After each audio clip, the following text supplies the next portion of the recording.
Coucou à toi! Aujourd'hui, je te retrouve avec Cara pour te raconter l'histoire du jour J où j'ai été la chercher. Donc c'était il y a un an, en janvier 2021. Mais bon, mieux vaut te raconter l'histoire tard que jamais.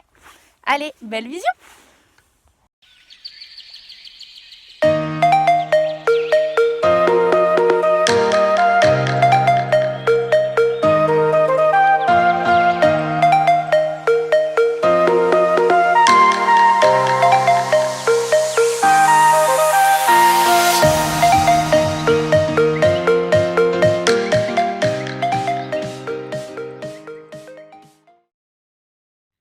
Pour commencer, il faut parler du J-1, le samedi 16 janvier, jour où il a neigé. Pour te mettre dans le contexte, il faut bien comprendre que chez moi, il ne neige jamais. La précédente neige datait de 2018. Et là, la veille de mon départ avec le van pour aller chercher ma pouliche en janvier 2021, il neige. Genre sérieusement? J'étais sidérée, stressée et j'ai pas réussi à profiter du tout de cette neige si exceptionnelle dans mon coin et que j'accueille habituellement avec une grande joie d'enfant. Cette fois, j'étais préoccupée par mon adulte intérieur qui aime bien tout maîtriser. À ma décharge, il faut aussi rappeler qu'on sentait un reconfinement arriver à grands pas, on était encore sous couvre-feu, bref, le contexte était en général stressant.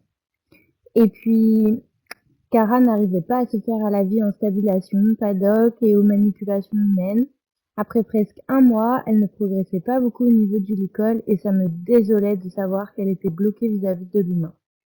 Mais pour les explications sur son côté sauvage, le pourquoi du comment je l'ai finalement ramenée pas manipulée alors qu'elle vient d'un élevage où les poulains sont confiés en maîtrisant la marche en main, donner les pieds et monter dans le van, il faudra attendre la prochaine vidéo.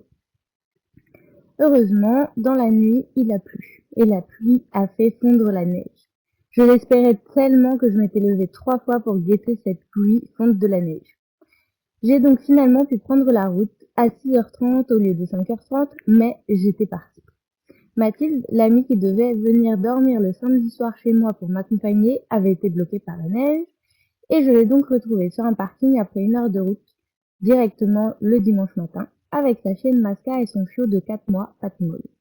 Après plein de pauses sur la route le matin pour les chiens, on est arrivé à l'élevage vers midi. Le temps de faire le plein, de prendre un long moment calme avec Cara et de manger un pique-nique, on est reparti à 14h.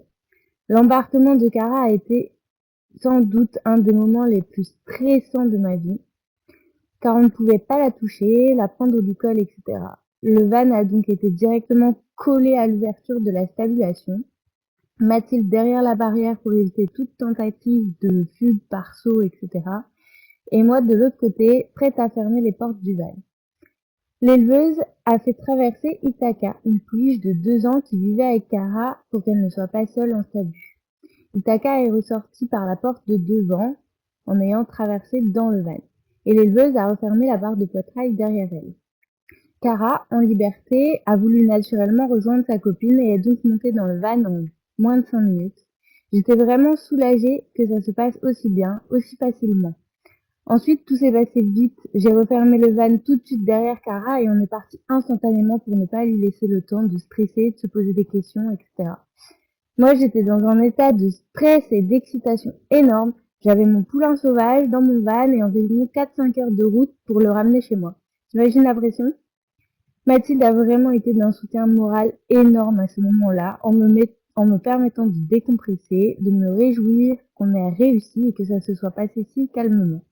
Il était hors de question d'employer des manières violentes, ni pour moi, ni pour l'éleveuse.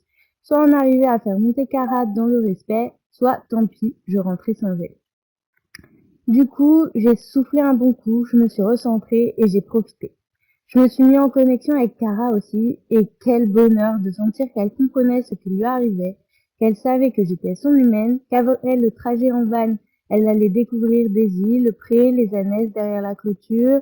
J'avais pris le temps de communiquer avec elle en amont pour lui expliquer tout ça, et je suis convaincue que c'est ce qui lui a permis de vivre si sereinement son trajet en van, car au bout de quelques minutes, elle mangeait tranquillement du foin.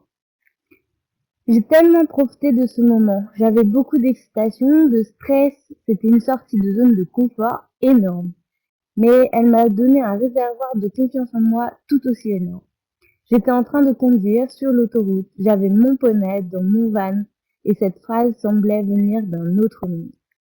20 ans que j'attendais ça, sans y croire vraiment, comme mon rêve d'une chimère inaccessible. Et c'était réel, maintenant. On est arrivé à la nuit, à la limite du couvre-feu. Pas d'image de la descente et de son arrivée dans le pré flamboyant sous la lune, suivant Daisy avec une confiance et une curiosité infinie. Mathilde a tenu Daisy pour la mener jusqu'au pré et que Cara, en descendant du van, n'ait pas le temps de paniquer d'arriver de nuit dans un lieu inconnu et puisse la prendre en référence. Ça n'aurait pas pu mieux se passer. Daisy a tout bonnement été géniale et d'une aide précieuse ce jour-là.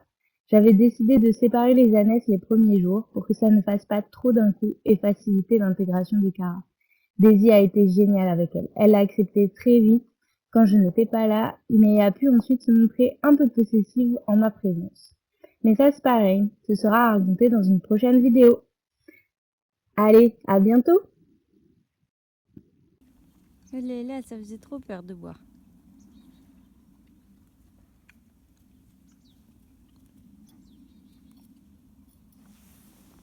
C'est bien, moi, Daisy. T'es gentille. Salut les filles.